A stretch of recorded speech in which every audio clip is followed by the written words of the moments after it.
A mí no me gusta el invierno porque mi cuerpo lo siente. Lamentablemente, a las 6 de la tarde, 5 de la tarde ya se empieza a oscurecer y ya yo ya quiero las cobijas. Y a veces son las 6 de la tarde y me dicen mis hijos, ustedes son viejitos, porque está oscuro afuera y nosotros estamos acostados a veces a las 5 o 6 de la tarde, porque tu cuerpo dice, algunos dicen, Gerson no hace nada, por eso puede. Tu cuerpo dice, ya es hora de ir a dormir, porque está muy oscuro. El invierno te trae, quieres el chocolatito ahí con la chimenea, no quieres salir, no quieres hacer nada. Y la esposa dice, no hay leche. No hay problema que no haya leche. Llama a Kroger Delivery. Prefiero pagar que levantarme, dicen por ahí, ¿verdad?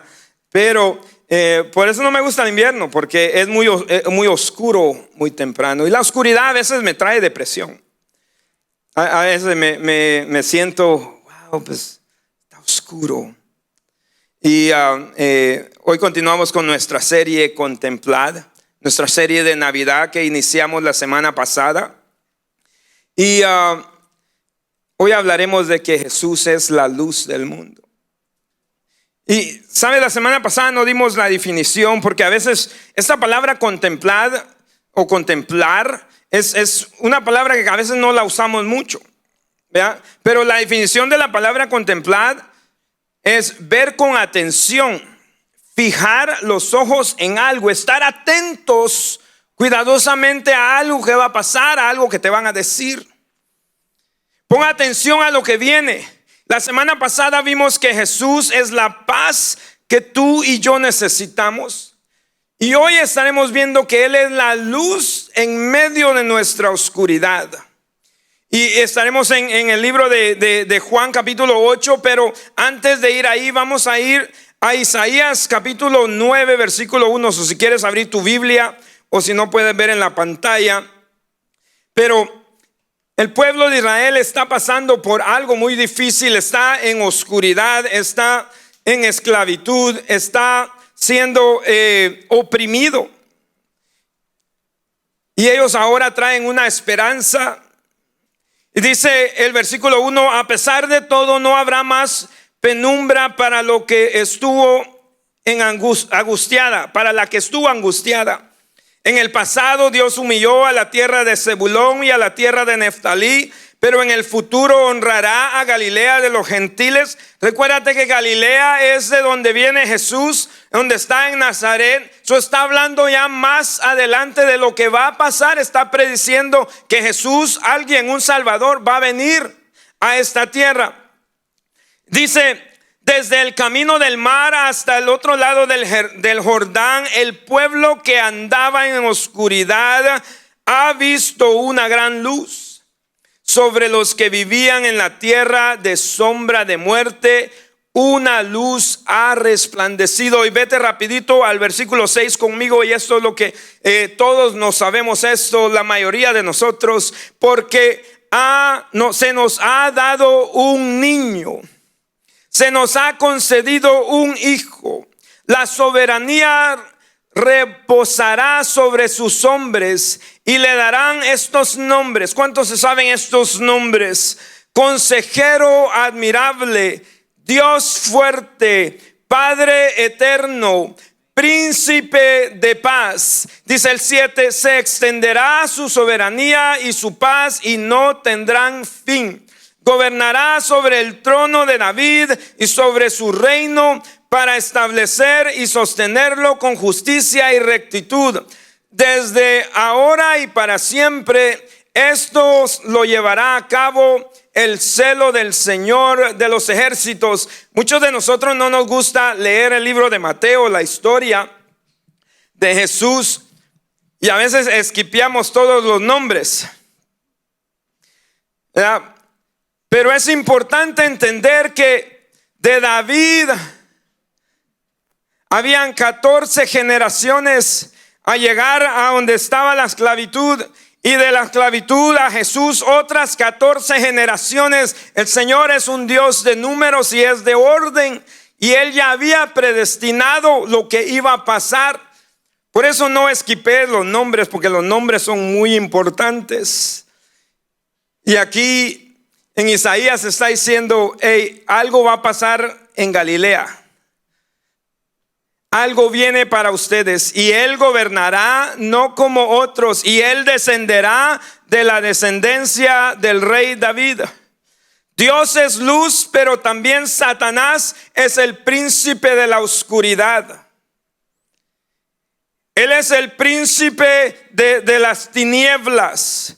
Él es el acusador. Y nosotros debemos de entender que Él siempre va a estar tratando de acusarnos o mantenernos en oscuras. Tú y yo tenemos que entender que desde el principio, dice la palabra en Génesis, que la tierra estaba desordenada y vacía, y que había oscuridad. Pero dijo Dios: sea la luz. Y la luz fue. ¿A cuántos les gusta el libro de Génesis capítulo 1? ¿Cuántos lo han leído? ¿Cuántas veces lo han leído? Muchos, como ya no lo sabemos, no vamos ahí de regreso. Pero es importante entender a qué Dios servimos tú y yo. Al Dios que de la nada hace algo. Al Dios que del caos hace algo precioso. Al Dios que cuando algo está destruido, Él lo hace nuevo. A ese Dios es el que servimos. Entonces, en medio de la oscuridad aparece la luz. La luz que brilla en tu vida y que brilla en la mía. ¿A cuántos les gusta la oscuridad? Sinceramente. A nadie, ¿verdad? Todos somos miedosos. La oscuridad no es bonita. Pregúntenle a los niños cada vez que los ponías en la cuna o los pones en la cuna a los que tienen pequeños. Dije, me dejan la luz prendida. Y los otros hispanos somos muy malos porque yo no sé de dónde salió el cucuy. Para los que conocen el cucuy. El duende, allá en Guatemala. Y ponemos tanto miedo en nuestros hijos que hasta la sombra nos asusta. ¿Verdad? Y los niños viven con pánico y quieren la luz prendida. Y así muchos de nosotros andábamos en oscuridad. Así muchos de nosotros vivíamos, y algunos de nosotros seguimos viviendo, porque se nos olvida quién es nuestra luz. Sabes, el apóstol que más libros escribió, Pablo viene y está defendiéndose en el libro de Hechos capítulo 26 ante los romanos, y le dice: mira, esto pasó en mi vida. Yo andaba en oscuridad, yo era malo, pero esto pasó. Yo tuve un encuentro con la luz. Y en el versículo 15 del capítulo 26 de Hechos dice: entonces pregunté, ¿quién eres, Señor? Yo soy Jesús a quien tú persigues, me contestó el Señor. Ahora ponte de pie. Me he aparecido a ti con el fin de designarte siervo y testigo de lo que has visto de mí y de lo que te voy a revelar. Te libraré de tu propio pueblo y de los no judíos. Te enviaré a ellos para que les abras los ojos y se conviertan de las tinieblas a luz y del poder de Satanás a Dios, a fin de que por la fe en mí reciban el perdón de pecados y la herencia entre los santificados. El tema de hoy es: experimenta la luz en tu vida. En temporadas muchas veces de Navidad se nos olvida que nosotros tenemos alguien que puede alumbrar nuestra tristeza. Muchos tal vez no queremos llegar a Navidad porque hemos perdido un ser querido, porque no hemos tenido una bonita experiencia, porque estamos separados, estamos pasando por algo. Pero Jesús dice, en medio de tu oscuridad, en medio de tu caos, en medio de cuando tú no puedes ver la luz al final del túnel, ahí yo estoy para alumbrarte. Ahí yo estoy para alumbrar tu vida. Padre, venimos ante ti, dándote gracias, Señor, por permitirnos adorarte. En este país podemos adorarte libremente. En otros países se tienen que esconder para adorarte, Señor. Pero aquí lo podemos hacer con libertad. Dios, te pido que seas tú el que hables a nuestras vidas, así como has estado hablando a la mía. Señor, que seas tú el que reveles lo que quieras revelar a cada una de nuestras vidas. Señor, primero quiero pedirte perdón, Señor, por mis pecados. Perdóname, Dios, porque tú viniste aquí a revelar nuestro pecado, y no para condenarnos, sino para restaurarnos. Perdona mis iniquidades. Señor, te pido que hables a tu pueblo, que organice mis pensamientos, que uses mis labios, Señor, y que seas tú, Señor, el que guíes a cada uno de nosotros a la luz que solo tu Hijo puede dar. En el nombre de Jesús. Amén, Señor. Y amén. Sabes, cuando estuve en la academia de policía hace varios años, una de las exámenes o uno de los retos más fuertes para mí no fue manejar, no fue disparar, aunque nunca había disparado, no fue pelear porque era pleitista cuando era pequeño, machatero. No es cierto. Me pegaba mucho, pues, tenía que defenderme, no me quedaba de otra. Uno de mis retos más fuertes fue tratar de salvar a alguien en la piscina. Si yo soy policía y alguien se va en el carro y se cae en un lago, yo tengo que salvarle. Y yo quería hacer como dice Cantinflas, pues llamen a la policía, pues el policía eres tú, pues que me llamen a mí entonces.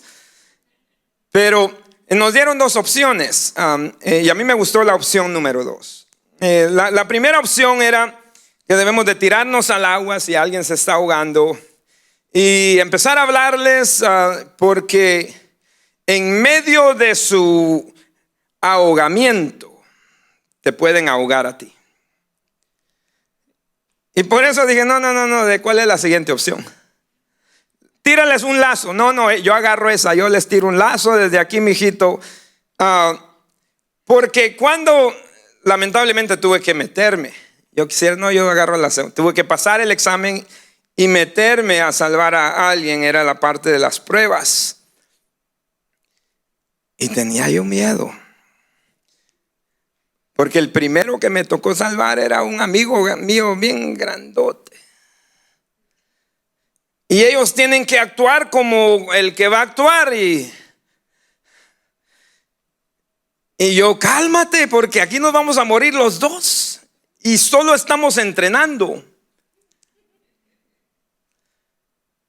Y habían tiempos donde yo tenía que soltarlo. Y ahógate tú solo si quieres, porque si no nos vamos a ahogar los dos. Él quería salvar su propia vida sin importarse a quién se llevaba enfrente. Yo venía a salvarlo a él, pero también no quería morirme yo. Entonces a veces nosotros vivimos así en el evangelio. Queremos salvarnos a nosotros. ¿Verdad? Yo quiero ir a ¿quién se quiere ir al cielo? ¿Alguno que se quiere ir al infierno? Vamos a orar por ti, porque ahí va a estar calentito. Si nos gusta Texas, no se compara. Todos queremos salvarnos, ¿okay? Nadie quiere perderse. Todos queremos vivir tranquilos, salvos. Pero el reto es cuando dices, no, pues cada quien que se salve, sálvese quien pueda. Porque el Señor nos ha llamado no solo a salvarnos a nosotros, y no con nuestras propias fuerzas, sino lo que Él ya hizo por nosotros. Pero nosotros tenemos que ser también luz para aquellos que se están ahogando y se están perdiendo. Y muchas veces, aunque nos cueste a nosotros sacrificio, nuestra propia vida. Porque el hombre perfecto dejó su trono de gloria y vino a entregar su vida para salvar a otros. Para salvarme a mí, que no merecía salvación. Entonces, cuando tú y yo pensamos en la oscuridad que se vive en este mundo, todos queremos salvarnos, y cada quien, muchas veces decimos, si él está haciendo lo que haga, su problema. Antes de venir al evangelio, yo decía, no, ni modo, si te quieres ir al infierno, pues vete al infierno, tu problema. Entonces, el Señor nos da otra perspectiva. Y eso es una. Habemos personas que decimos, no me interesa, muérete, vete al infierno. Y luego habemos otros de este lado que decimos, esto tienes que hacer para que te salves. Tienes que hacer esto, dejar aquello, hacer aquello, tienes que ser perfecto y santo. Y otros aquí, no, haz lo que te dé la gana. De todos modos, cada quien, la salvación es personal. Y es un balance en el cual tenemos que pelear nosotros como cristianos, como creyentes, los que hemos sido salvos. Que se nos ha dado la luz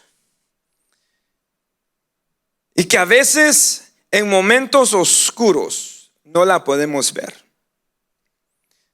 A veces cuando llega el cáncer es muy difícil ver la luz.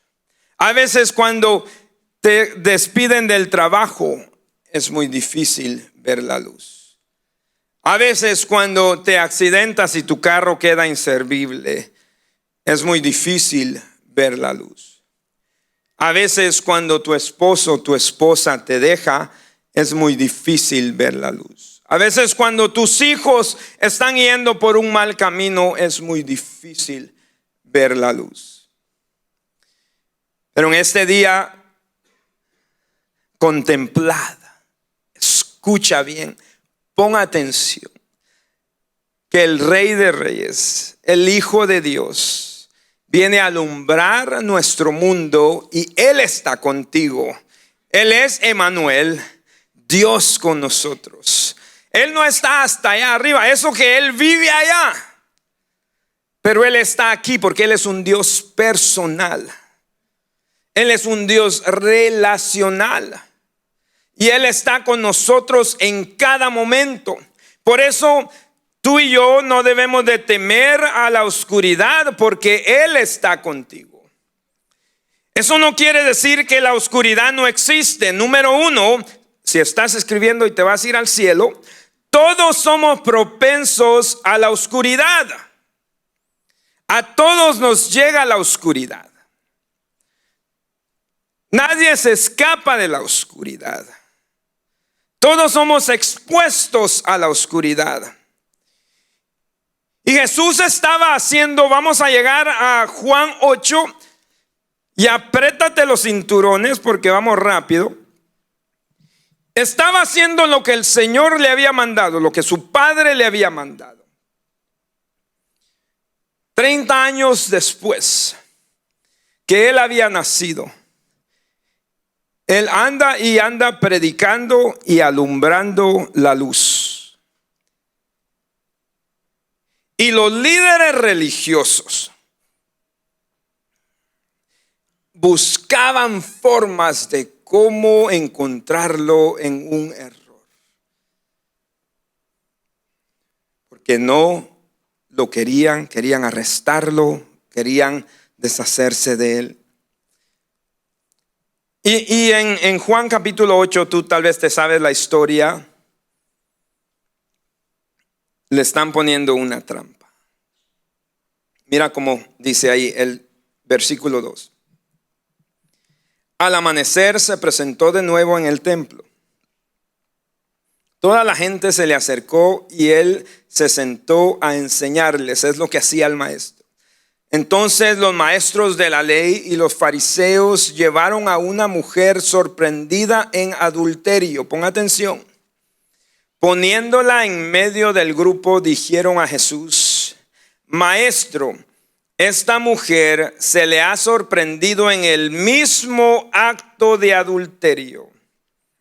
En la ley de Moisés nos ordena apedrear a tales mujeres. ¿Tú qué dices? Como esta pregunta con esta pregunta le estaban tendiendo una trampa para tener de qué acusarlo.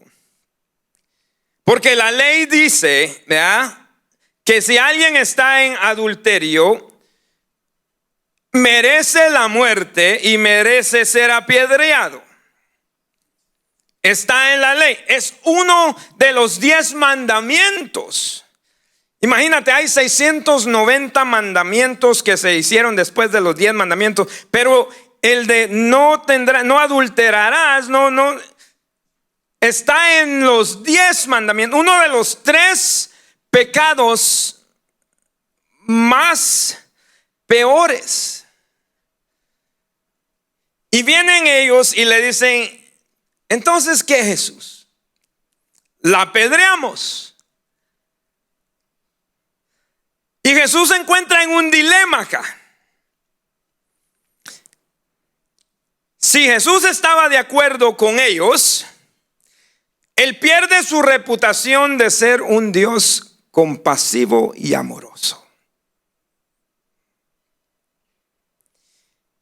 Pero si Jesús no está de acuerdo con ellos y perdona el adulterio, entonces está quebrantando la ley. Qué bueno que yo no estaba ahí. Yo le digo: Señor, llévame ahorita. A veces me hacen unas preguntas y le digo: dame 3 años para estudiar y contestártela. Necesitamos revelación de lo alto. Pero el Rey de Reyes, el Maestro de Maestros, a él nunca lo agarraban en curva. Nunca lo agarraban desprevenido. Él sabía lo que a cada quien le tocaba cuando pecaba. Él fue el que escribió la ley. Dice: en el principio era el verbo. ¿Qué es el verbo? La palabra. La palabra era con Dios. Y la palabra era Dios. En el principio era Jesús.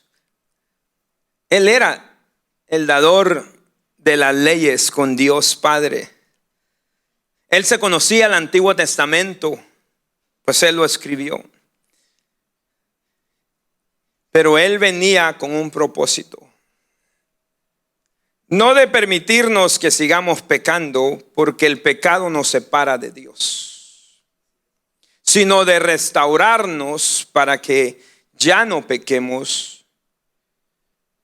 pero no condenarnos. Porque muchos nos quedamos en Juan 3:16, porque de tal manera amó Dios al mundo que ha dado a su Hijo unigénito, para que todo aquel que en él cree no se pierda, mas tenga vida eterna. Pero muchos no vamos al 17, dice: porque Dios no envió a su Hijo a condenar al mundo, sino a salvarlo.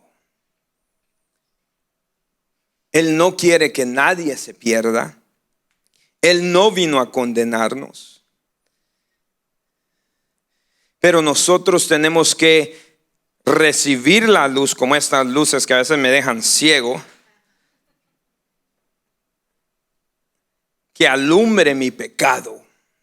Porque muchos decimos: no, Gerson, yo no peco, yo soy buena persona, yo le doy a los pobres, yo trato bien a mi perro, yo trato bien a mis vecinos, a mi esposa, a mi esposo. Yo no necesito a Dios, la iglesia o la religión. El primero es de que la luz tiene que alumbrar, porque todos somos expuestos a la oscuridad desde que nacimos en este mundo. Mira lo que dice Romanos 3:23, porque cuanto todos pecaron, todos están destituidos de la gloria de Dios. Y el problema es que muchos decimos, no, pero es que mis pecados son más pequeños que aquel otro. Y me creo más santo que alguien más. Me creo mejor que alguien más. Pero déjame decirte, todos estamos expuestos al pecado y a la oscuridad. Al contrario, debes de tener cuidado. Todos debemos de tener cuidado porque estamos expuestos a la oscuridad. Y el diablo es un mentiroso y es un ladrón que solo vino a matar, hurtar y destruir.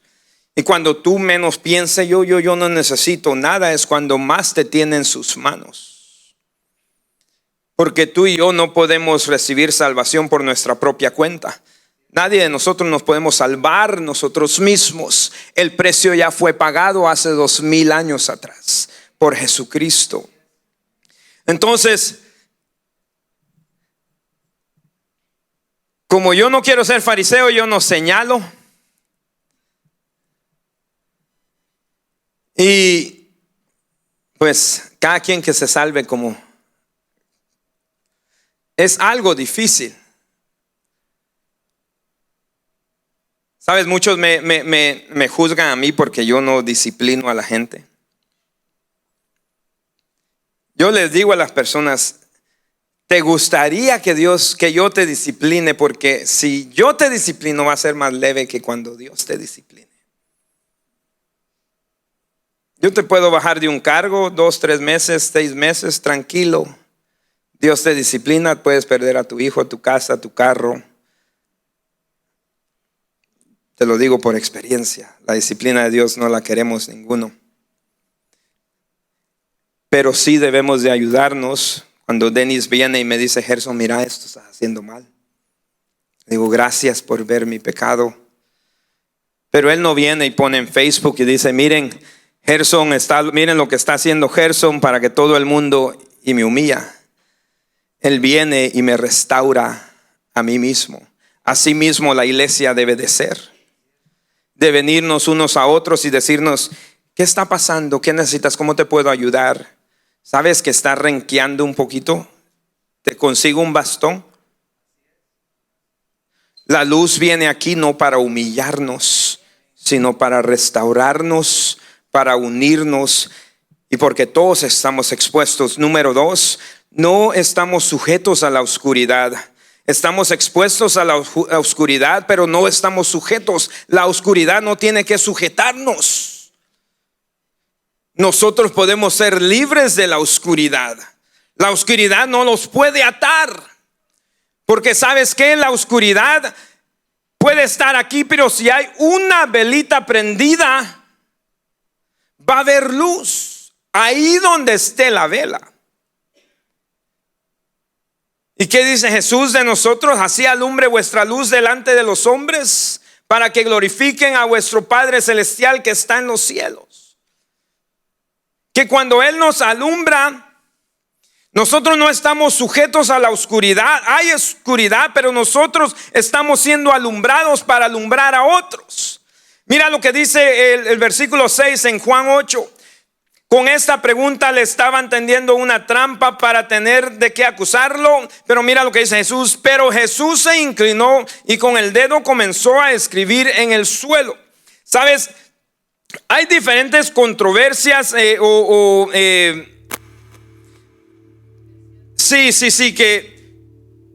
teólogos tienen diferentes ideas de qué es lo que estaba escribiendo ahí. Algunos teólogos están nomás tal vez hasta adivinando qué estaba escribiendo él en el suelo. Se puso a escribir en la arena.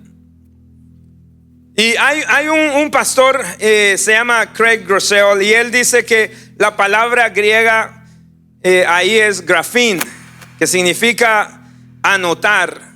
Y la palabra que la describe esta palabra es catagrafín, que significa cata es contra y anotar es un registro de alguien. Y según él, está muy lógico que Jesús empezó a escribir: este andaba borracho ayer, este estuvo con la misma prostituta hace 2 días, y poniendo sus nombres, tal vez descubriendo sus pecados, estaba anotando algo en contra.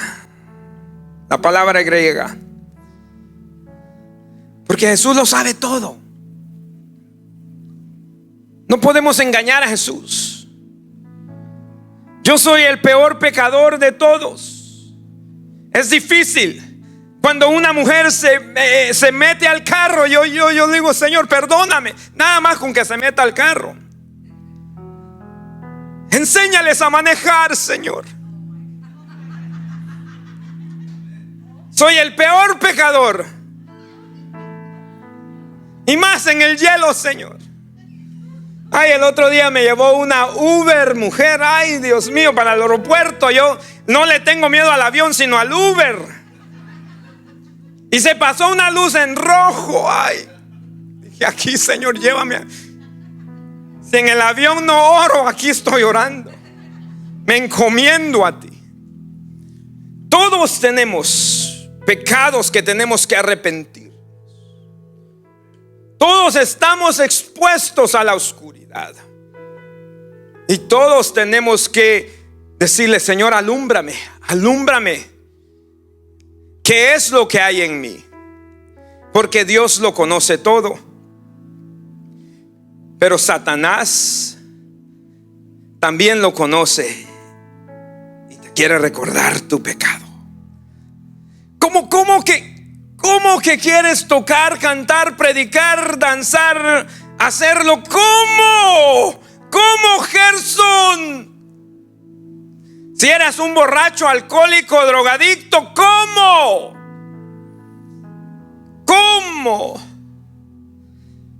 ¿Quieres restaurar matrimonio si el tuyo casi se perdía? ¿Cómo? ¿Te recuerdas lo que hiciste? Satanás es un acusador. Siempre va a venir a tratar de acusarnos a cada uno de nosotros. Por eso diariamente nosotros debemos de arrepentirnos y alejarnos. Mira lo que dice Jesús. Jesús no estaba, como decimos en Guatemala, alcahueteando su pecado. No. Él no le dijo: ok, no hay problema, sigue pecando. No. Él le dijo: ya no peques. Ya no peques más. ¿Dónde están los que te acusaban? No están, dice: ya no peques más. Vete, ya no peques. Y número 3, la luz del mundo ilumina la esperanza. Si hay una esperanza que nosotros tenemos, esa es Jesús. Jesús es nuestra esperanza, porque solo no lo podemos hacer, porque el pecado está queriendo entrar a nuestra vida todos los días. Tú no puedes dejar una adicción por sí solo. Tú tienes que rendírsela a Él y decirle: ya no quiero ser adicto, ya no quiero hacer esto, ya no quiero hacer lo otro. Con tu propia fuerza no vas a poder. Tienes que traérselas al Señor y decirle: Espíritu Santo, toma esto que yo no puedo. Pero tú sí puedes, tú en mí sí puedes. Jesús no quiere avergonzarnos. Él quiere alumbrarnos para que brillemos para el Padre. Porque el Padre no puede ver el pecado. Pero cuando nosotros estamos bajo la sombra, bajo la luz de Cristo, y nosotros nos rendimos y estamos bajo su protección, el Padre, ¿sabes a quién ve? Al Hijo. Él no te ve a ti, Él lo ve a Él.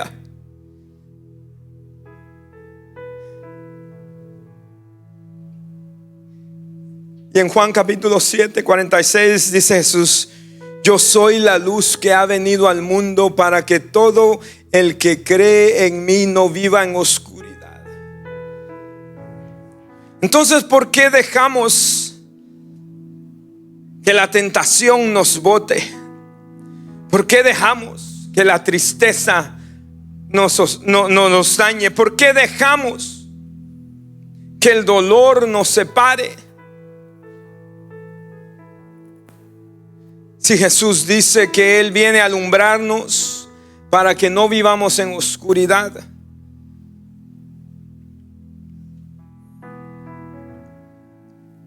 Hace muchos años nadie daba ni un quinto por mí.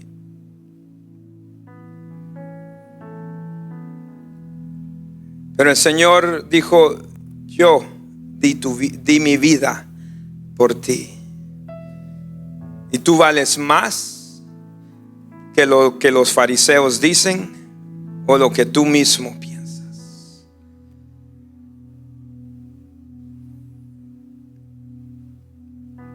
En la Navidad mucha gente anda buscando esperanza, anda buscando paz.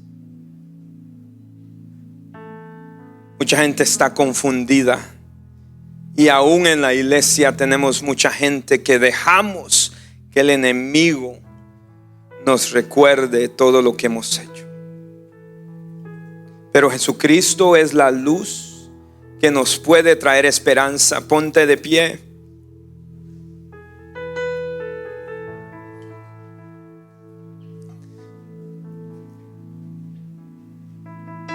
Mira lo que dice el profeta Miqueas en el capítulo 7, versículo 8. Dice: enemiga mía, no te alegres de mi mal, aunque haya caído me levantaré. Aunque vivo en tinieblas, el Señor es mi luz. Efesios 5, 8 dice: porque ustedes antes eran oscuridad y ahora son luz en el Señor. Vivan como hijos de luz. El fruto de la luz consiste en toda bondad, justicia y verdad, y comprueben que agrada al Señor. No tengan nada que ver con las obras infructuosas de la oscuridad, sino que más bien denúncienlas, porque da vergüenza aún mencionar lo que los desobedientes hacen en secreto. Pero todo lo que la luz pone al descubierto se hace visible. Vive libre de pecado y vive libre de vergüenza.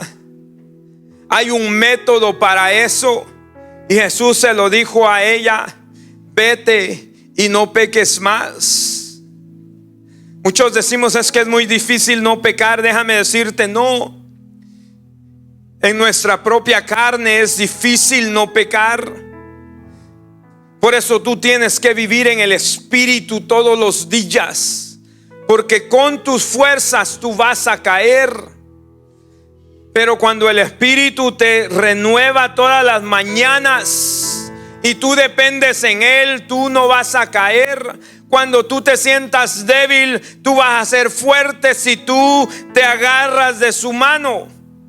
Pero si tú quieres vivir solo, vas a perderte. Por eso es que necesitamos una comunidad. Por eso es que se necesita uno al otro. Por eso es que necesitamos orar todos los días. Por eso es que necesitamos abrir la Biblia todos los días. No para que agrades a Gerson o a los líderes. Tú lees la Biblia para tener intimidad con Dios. Y cuando tú tienes intimidad con Dios, Él empieza a fortalecerte tus deseos, tus pasiones, lo que a ti más te gustaba hacer. Tú empiezas a decir: no, esto no me agrada porque no le agrada a mi Padre. Pero si tú no tienes intimidad con Dios y solo tienes religiosidad, va a ser fácil que caigas. Yo estuve ahí, hijo de pastor, crecí en la iglesia, me sabía la Biblia al revés y al derecho, y aún así el enemigo hizo conmigo lo que a él se le plació porque yo lo dejé. Porque perdí mi primer amor. Porque se me olvidó que no se trata de los domingos, sino cómo es mi relación con Jesús de lunes a domingo. De madrugada a veces cantamos ese canto de Marcos Witt: No lo toques porque ahorita lo voy a cantar y me van a regañar. Temprano yo te buscaré. Dicen, no, son las 3 de la tarde.